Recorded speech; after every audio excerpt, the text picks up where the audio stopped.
What would it mean for you to play professional ball, metaphorically? Have you had a moment where you realized you'll never play professional ball? Or are you still pursuing it? You know, there comes a day in every man's life, and it's a hard day, but there comes a day when he realizes he's never going to play professional baseball. Josh Lyman. I was never interested much in sports.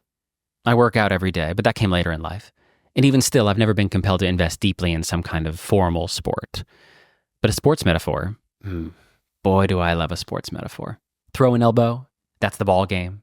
Inside baseball, that last one's my favorite. Ironic due to my deep apathy for the sport itself. The idea of playing professional ball has a poetic weight to it that conveys so much more than even a loftier phrase such as follow your dreams.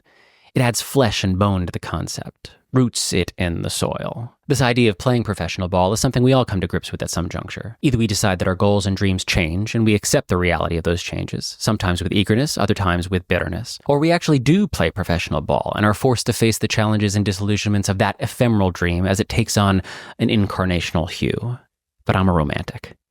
And there's something deeply romantic about that seat in our hearts that's reserved for our most childlike fantasies. It can be a space that fuels our passionate ambitions and protects us from the daily grind of reality. It can also be a space that traps us in nostalgic delusion and depressed memories. Romance is a fine line to walk. Wherever you are on the journey with the big leagues, I hope that the poetic weight of that sentiment serves as a strong foundation to your life, full of prose rather than weighing you down. I'm avoiding it. A painfully saccharine example of the sports metaphor, but in the end, I suppose I believe in it. It's not whether you win or lose, it's how you play the game.